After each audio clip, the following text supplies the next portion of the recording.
గౌరవప్రదంగా రాజకీయాలు చేయి.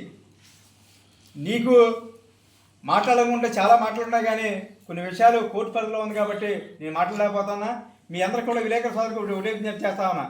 ఈ యొక్క ఫాల్త్ నా కొడుకు, ఇటువంటి పోరంబోకు, ఇటువంటి థియేటర్, ఇటువంటి 420 కైకలూరు నియోజకవర్గంలో తిరగడానికి కూడా అనర్హులు. దయచేసి డాక్టర్ కామినేని శ్రీనివాస్ గారిని కానీ పోలీస్ డిపార్ట్మెంట్ని కానీ నేను విజ్ఞప్తి చేస్తా ఉన్నా.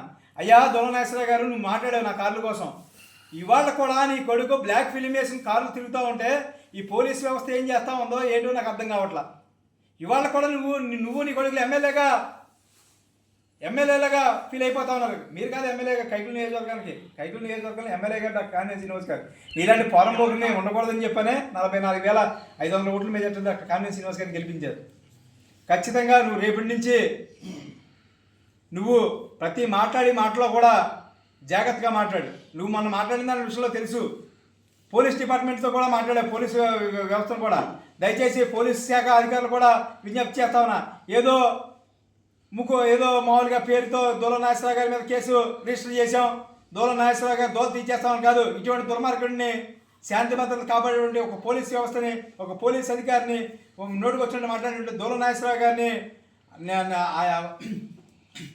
ఏదైతే కఠిన సెక్షన్లు పెట్టి ఆయన అరెస్ట్ చేయవలసిందిగా నేను కోరుతూ, అదేవిధంగా ప్రతి శుక్రవారం కూడా మన కైకలూరు, మన రాజకీయం, డిఎన్ఆర్ చేసినటువంటి దొంగ రాజకీయం పేరుతో ప్రతి వారం కూడా మీ అందరం కూడా కలుస్తామని తెలియజేసుకుంటూ, కైకలూరు నియోజకవర్గంలో శాంతి భద్రతలకి విఘాతం కలగకూడదని మా ఉద్దేశంతో కాబట్టి ఇవాళ నేను త్యాగాలు చేసి కొన్ని చేసినటువంటి సందర్భం మీ అందరూ కూడా తెలుసని తెలియజేసుకుంటూ, రానున్న రోజుల్లో దొల నాగేశ్వరరావు తాలూకు శుద్ధ రాజకీయాలు మీ అందరూ కూడా మీ ముందు పెడతామని తెలియజేసుకుంటూ సెలవు తీసుకుంటాం.